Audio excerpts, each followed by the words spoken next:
जय जगन्नाथ मो सुशांति स्वागत करछि मो चैनल सुश ढाबा को। आज आम प्रस्तुत करवा पुरी श्रीमंदिर प्रभु श्री जगन्नाथंकर 56 भोगरू आउ गोटे भोग ताहा होछि मिठा डाली। चलतु प्रस्तुत करवा।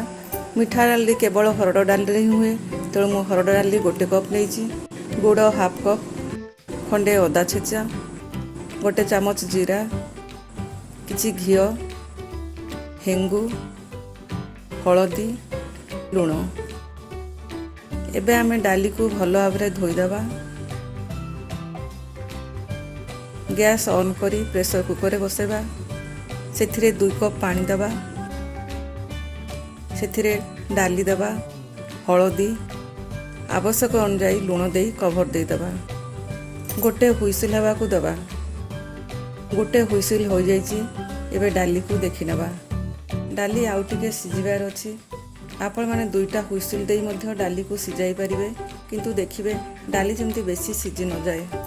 जेहेतु मोर डाली टिके सिझिबार अछि, मु एका थरे गुड़, अदा आउ हाफ कप पानी देई आउ 5 मिनिट कवर दे दोछि।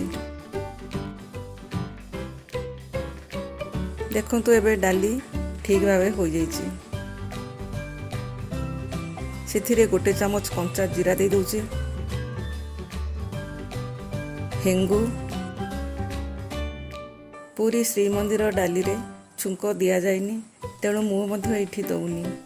आपण माने चाहिले जीरा छुंक दे करि परिबे।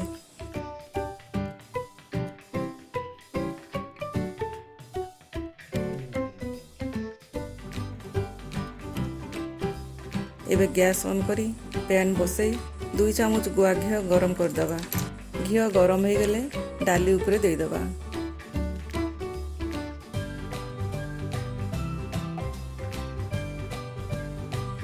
भोग लगे तुलसी पत्र दे दबा।